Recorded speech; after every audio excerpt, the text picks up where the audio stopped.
En estos momentos vamos a escuchar la palabra de Dios.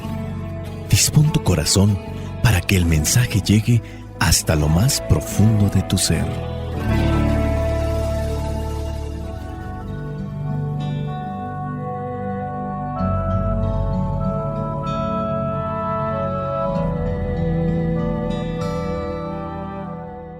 El evangelio que la iglesia nos presenta para el día de hoy corresponde a Juan, capítulo 15, versículos del 1 al 8. Dice así: Yo soy la vid verdadera, y mi Padre es el que la cultiva. Si una de mis ramas no da uvas, la corta, pero si da uvas, la poda y la limpia para que dé más.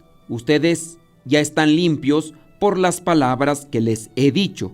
Sigan unidos a mí, como yo sigo unido a ustedes. Una rama no puede dar uvas de sí misma si no está unida a la vid. De igual manera, ustedes no pueden dar fruto si no permanecen unidos a mí. Yo soy la vid y ustedes son las ramas. El que permanece unido a mí y yo unido a él, da mucho fruto, pues sin mí no pueden ustedes hacer nada. El que no permanece unido a mí será echado fuera y se secará como las ramas que se recogen y se queman en el fuego. Si ustedes permanecen unidos a mí y permanecen fieles a mis enseñanzas, pidan lo que quieran y se les dará. En esto se muestra la gloria de mi Padre, en que den mucho fruto y lleguen así a ser verdaderos discípulos míos.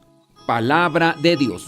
Te alabamos, Señor. Señor Jesucristo, nuestro divino Salvador, gracias te damos por tu infinito amor. Te escuchamos en la palabra, te recibimos y adoramos en la Eucaristía, te servimos en los hermanos.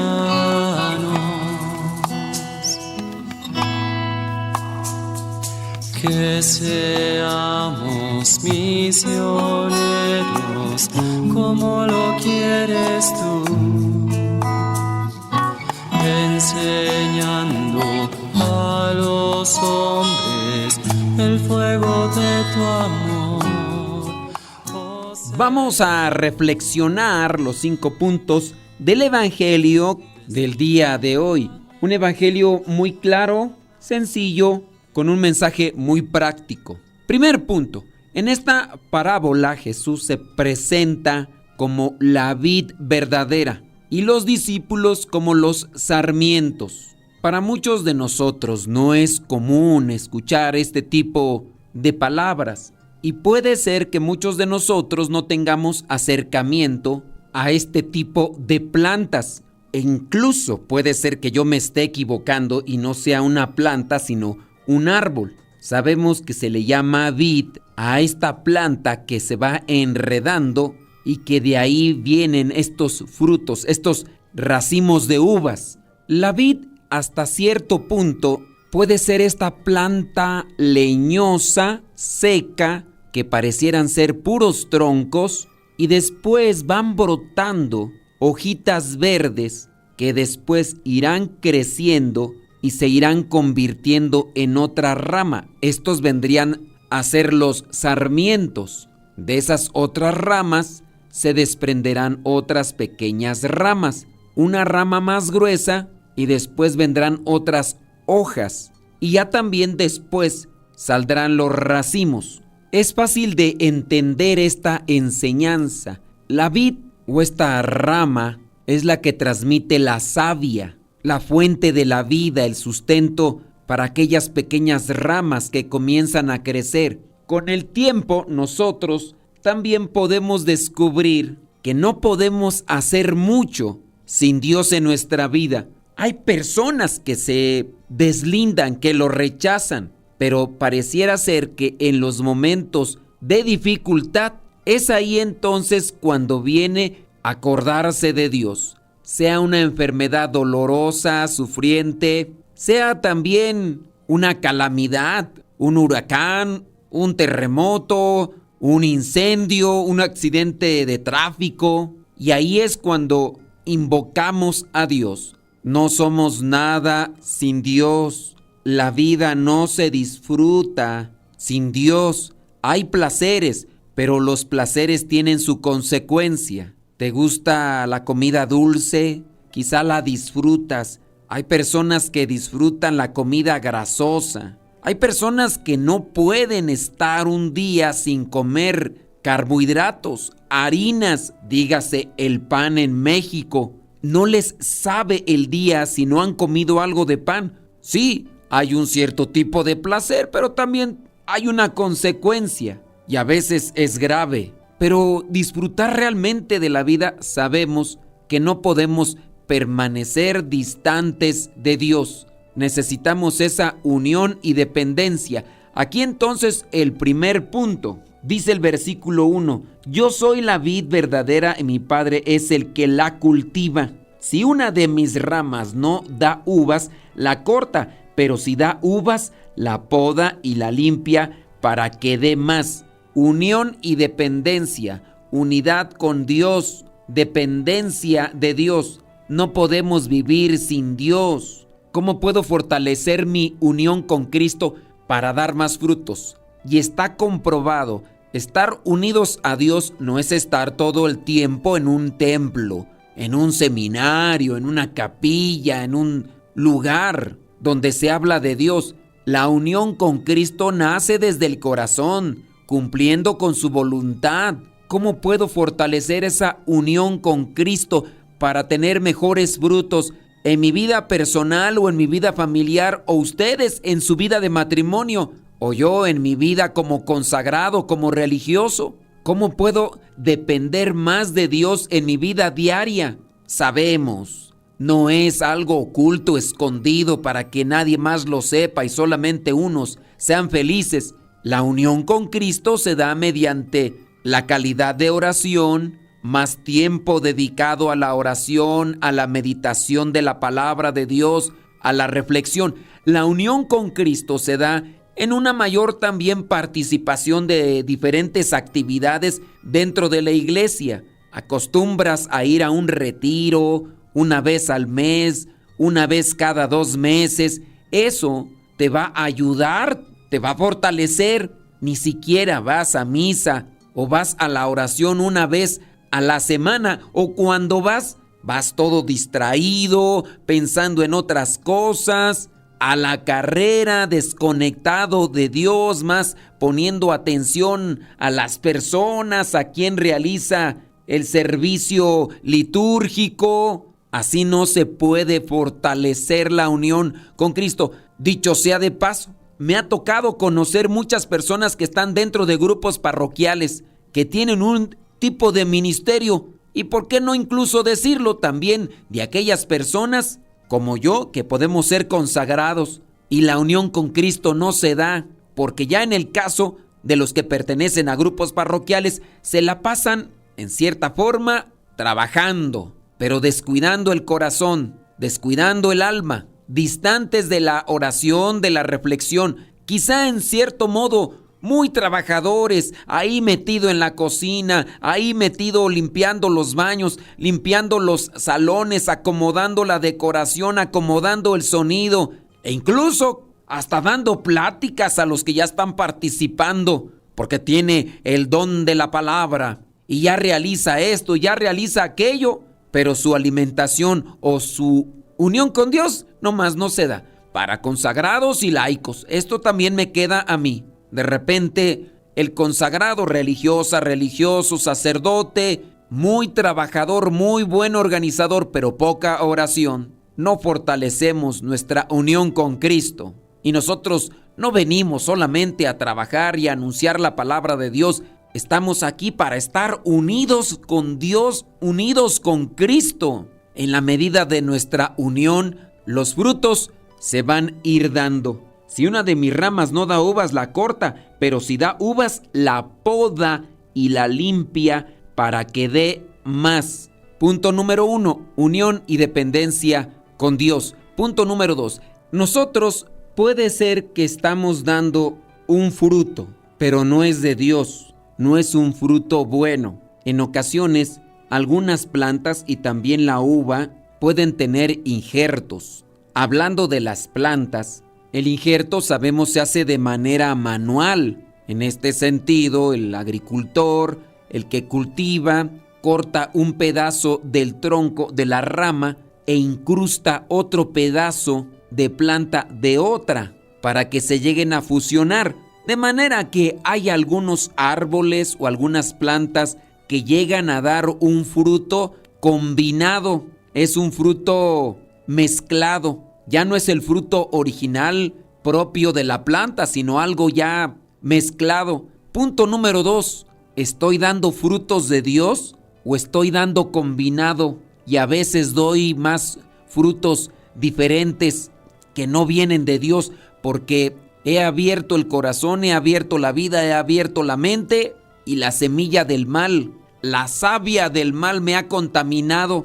No hace mucho una señora decía que estaba muy enojada con su cuñada. Yo le pregunté cuál era el motivo. Resulta que la cuñada tenía una sobrina favorita. A ella le regalaba cosas. La señora tenía un hijo. Él no recibía regalos. La señora estaba muy enojada con su cuñada porque la cuñada no le regalaba cosas a su hijo. Señora, ¿no es la obligación de su cuñada estar regalándole cosas a sus dos hijos? Ella sabe sin duda cuáles son las cosas que le gustan a la niña y quiere darle un gusto. Pero ¿por qué no le da también a mi hijo? O el caso típico que me ha tocado ver en un video donde una persona hace una denuncia. Un señor de estos que les gusta ir a ver a los partidos de fútbol, soccer, a sus equipos favoritos, agarra un vaso lleno de cerveza y se la lanza a otros jugadores que pareciera ser son aficionados del equipo contrario. Estos obviamente se molestan y le reclaman: ¿qué te pasa? ¿Por qué estás haciendo eso? El otro los encara, los confronta, los ofende con la mano. La señora que está a un lado pareciera ser su esposa, su amante o su hermana, qué sé yo, se levanta también a reclamarle a aquel que había recibido la injuria, que había recibido el maltrato por parte de este.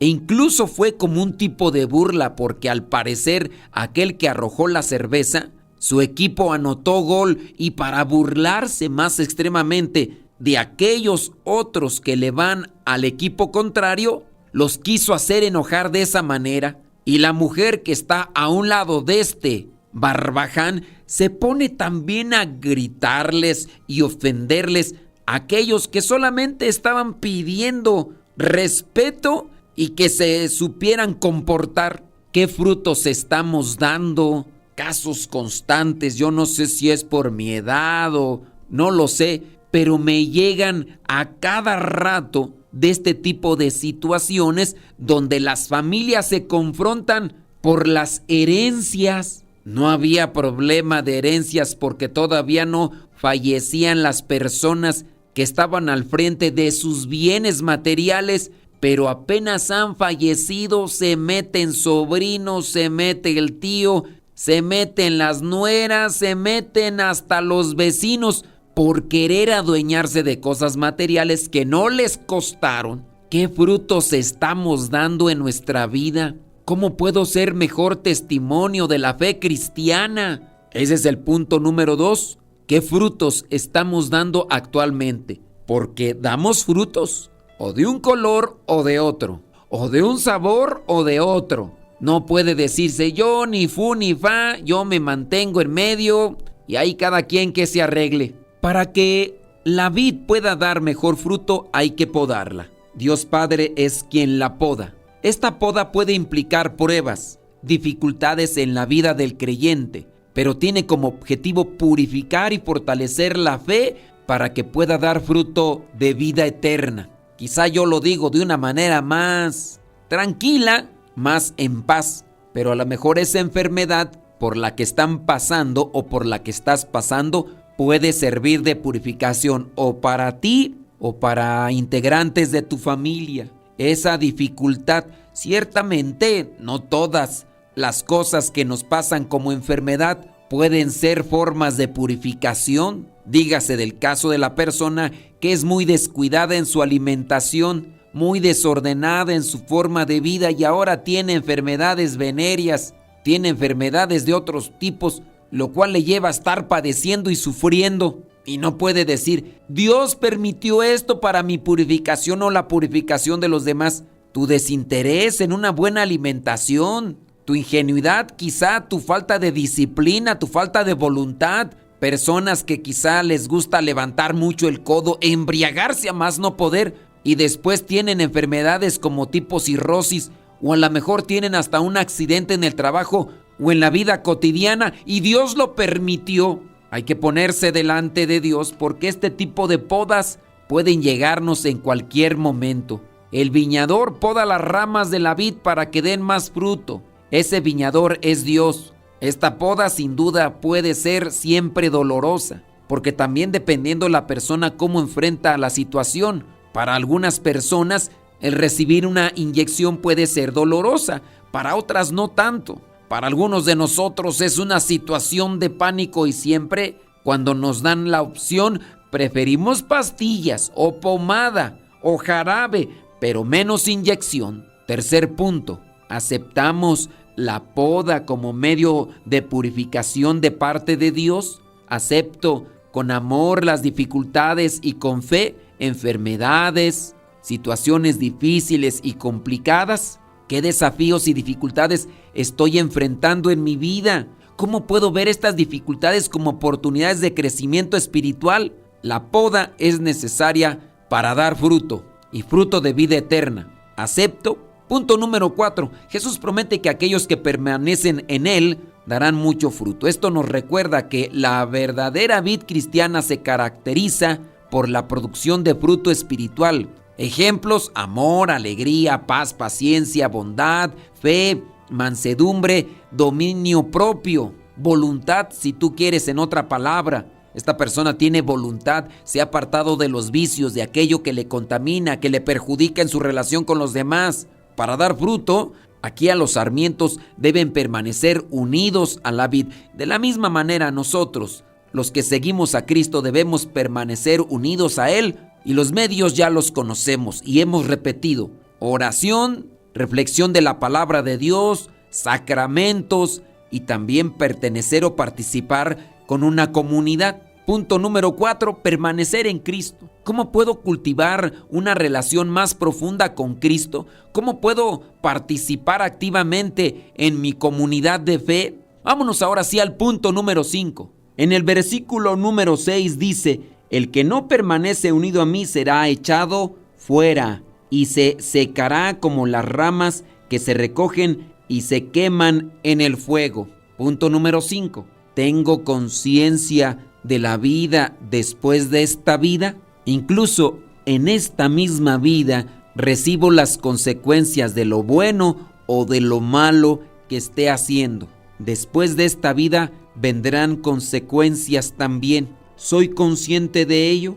¿Pienso en la vida después de esta vida? Se queman en el fuego. Una clara referencia que hay una condenación eterna. Solamente como una cuestión de reflexión, considerar aquellos que han muerto hasta cierto momento en una cuestión física y han experimentado algo que es sobrenatural. Los mismos médicos han dado muerte clínica y después de cierto momento regresan aquellos a la vida cuando ya el cuerpo se había declarado sin pulso, sin vida prácticamente. Y lo que han contado, para algunos, maravilloso, y para otros, sufriente y aterrador, pues muchos de estos que han visto el sufrimiento, el terror, el pavor, se han arrepentido y han cambiado de vida. Aquellos que les tocó mirar la gloria de Dios ya ni se querían regresar, pero según cuentan ellos, una misión tienen todavía que completar. ¿Pienso yo en la vida después de la vida? ¿Hago todo lo posible por alcanzar la vida eterna? Que el Espíritu Santo nos ilumine para tener conciencia de la vida después de esta vida y que tengamos su gracia para poder trabajar y alcanzar la vida eterna delante de Dios. La bendición de Dios Todopoderoso, Padre, Hijo y Espíritu Santo, descienda sobre cada uno de ustedes y les acompañe siempre. Soy el Padre Modesto Lule, de los misioneros servidores de la palabra. Vayamos a vivir el Evangelio. Lámpara es tu palabra para mis pasos, luz en mi sendero. Lámpara es tu palabra para mis... La palabra de Dios es viva y eficaz, siempre nos habla, siempre nos sacude, penetra hasta lo más íntimo de nosotros y nos dice esto. En algunas ocasiones, cuando comencé en esta vida misionera, iba a las casas a predicar y no faltaba el otro día. Un día, en una ocasión, una señora estaba en una casa y al otro día, antes de llegar a la casa para predicar, sale la señora y me dice: hermano, nomás quiero advertirle que mi esposo está bien enojado. Digo, ¿por qué o qué? Es que ayer, terminando usted de decir la plática, me agarró. Me dice: ¿para qué le estás diciendo todo al hermano de mí? Todo lo que dijo me lo estaba echando a mí. Y hasta miraba cómo se me clavaba con esos ojos. Y todo me los... ¿Cuál? Yo nomás hablaba de los viejos borrachos, infieles, maldicientos. ¿Habrá algún hombre así aquí? Nomás la señora así, volteando hacia un lado.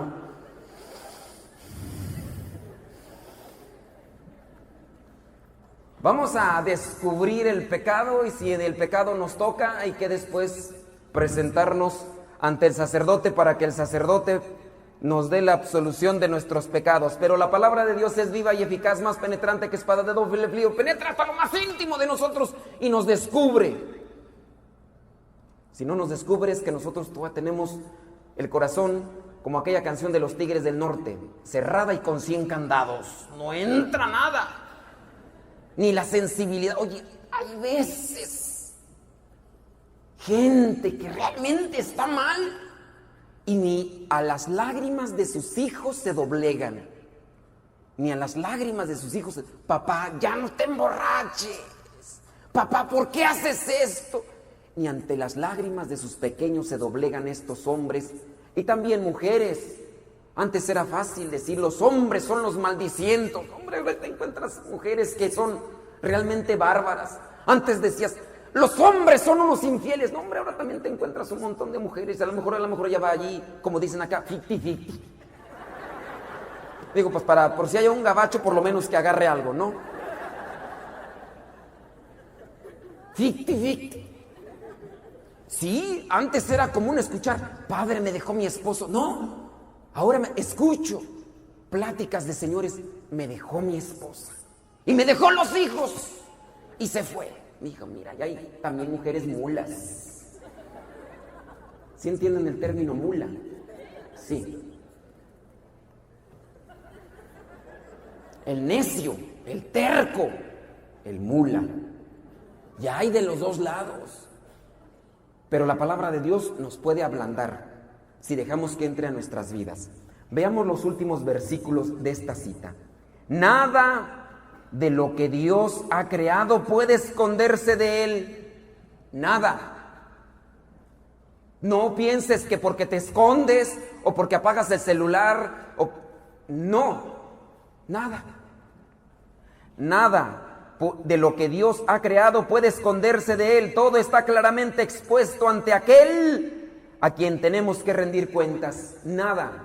No pienses que porque tienes otra cuenta de Facebook, no pienses que estás engañando a tu esposa, te estás engañando a ti mismo. No pienses que porque tienes otro número de teléfono donde mandas mensajes a quien tú ya sabes quién, porque sí hay. Hay gente astuta, hay gente taruga, pero también hay gente astuta. Hay gente que le descubren rápidamente la contraseña y se dan cuenta. Pero hay gente astuta que se busca otro perfil y se pone otro rostro. Pero no falta quien lo agarre en la maroma y le diga, ahí está, no que no. Nada de lo que Dios ha creado puede esconderse de Él. ¿Me dan permiso de contarles un cuento? Gracias. Resulta que había un señor que ya se comenzaba a acercar a los grupos de oración y comenzó entonces a sentir que debía de acercarse a personas que no tenían ese contacto con Dios para convertirlas y llamarlas al rebaño de Dios. Y la persona dijo, ya sé, voy a predicar a estas mujeres públicas que se dedican por ahí a andar haciendo sus cosas. Y el señor se subió a un automóvil, lo prendió y llegó por ahí a un lugar donde había mujeres, dicen que con el oficio más viejo del mundo. ¿Sí saben qué es, verdad? ¿O se los explico? Más o menos. Vendían pues su cuerpo. Sí conocen quiénes son ellas, ¿verdad? Prostitutas, pues, hombre, yo no quería decir el nombre, pero ustedes... Ay, es que se me quedan viendo con una cara de inocentes, como si no supieran. O se hacen... Entonces el Señor, realmente convencido, dice, tengo que acercar a estas almas perdidas de Dios. Agarró, se subió al carro, llegó a esta zona y de volada, ahí estaba la muchacha, aunque hacía mucho frío, estaban así como ustedes se la piensan, y se acercó al carro. ¿Servicio, joven? Dice, sí, ¿en cuánto andamos? ¿En cuánto andarán? ¡Ay!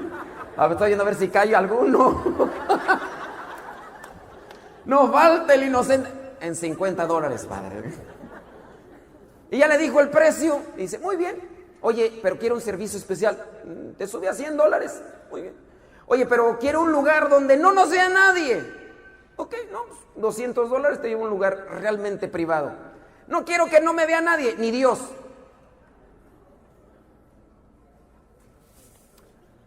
Ni Dios. ¿Habrá algo que Dios no vea? Ni el pecado más oculto. Dice Marcos capítulo 2, versículo... Marcos capítulo 40... No, les digo que tengo memoria de teflón, se lo estoy comprobando. Marcos capítulo 4, versículo 22. A ver, búsquenle Marcos capítulo 4, versículo 22. Yo también acá lo busco. A ver si no me equivoco. Marcos capítulo 4, versículo 22. ¿Ya lo encontraron? Todavía no. Ya lo encontraron. Marcos capítulo 4, versículo 22. La memoria de teflón todavía no se me pega mucho. Y vamos a leer la cita bíblica. De la misma manera, no hay nada escondido que no llegue a descubrirse, ni nada secreto que no llegue a ponerse en claro. No hay nada que no llegue a descubrirse. Todo se va a descubrir tarde o temprano. Y en ocasiones, desgraciadamente, se destapa como esa coladera donde sale toda la porquería. Aparentaba ser tan bueno, tan amable, y de repente te das cuenta que era pura apariencia, era hipócrita, era falso. Con sus palabras, con su postura, su forma de vestir, con su mirada, solamente te estaba engañando. Y en todos los aspectos. Pero Dios viene y descubre todo. Pero el día de hoy también Dios viene y nos dice, es tiempo de que si estás caminando por ese camino de la hipocresía, de la falsedad, te conviertas. Todavía hay chance de purificar, todavía hay chance de curar. Lamentablemente, si uno no hace caso a las indicaciones, nos pueden pasar muchas cosas malas.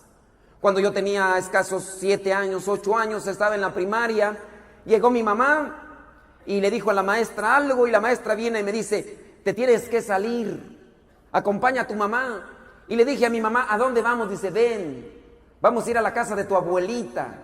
Y ya llegamos a la casa, me cambiaron de ropa y nos fuimos a la casa de abuelita, caminando 1 hora y media para llegar al rancho porque no había transporte. Ya llegamos. Me quería para que lo acompañara y para estar ahí. Cuando llegamos me dice, se murió tu abuelito. En este caso era mi bisabuelo. Se murió tu abuelito, nosotros le decimos abuelito. Se murió. Tiempo después me doy cuenta de qué fue lo que murió. De la gangrena. La gangrena es un tipo de cáncer que entra por cierto tipo de infecciones en la sangre. ¿Qué fue lo que le pasó a él? Pues resulta que en aquellos tiempos él agarró unas hojas para afeitarse Antes no había cosas como las que ahora tenemos. Agarró unas hojas de afeitar de esas grandes y con esas mismas, después de afeitarse, quiso cortarse las uñas de los dedos y en una de esas se le pasa y le agarra un dedo y fue una herida profunda. Se le infectó porque se había rasurado antes y no se cuidó la infección. Cuando empezó a ponérsele el pie morado por la gangrena, fue con el doctor y le dijeron los doctores: ¿sabe qué? Tenemos que amputar, cortar el pie. Y dijo mi abuelo: no, porque si no después voy a andar con muletas. Déjelo así. Y la gangrena empezó a subir hasta que le llegó todo el cuerpo y llegó el momento en que murió. Es tiempo nosotros de cortar, no importa que sea humillante, pero es mejor cortar. Estamos en una situación difícil, ciertamente nos van a cortar de esta situación y eso va a ser humillante, pero es mejor.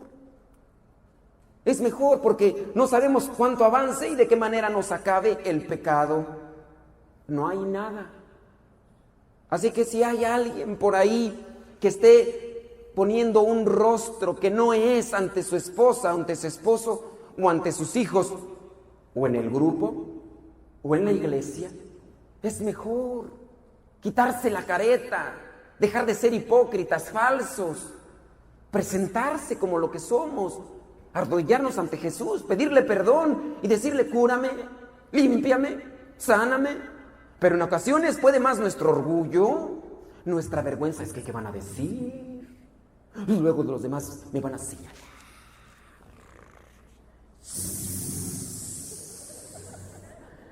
Ya ves cómo son de víboras aquí. Y eso que era el encargado de dicho grupo. Y eso que estaba ahí metido en tal no sé qué. Pues mejor que digan eso. Y no que después, como en la misma Biblia lo dice, más vale quitarse un ojo y entrar tuerto al reino de los cielos que entrar con los dos ojos al infierno.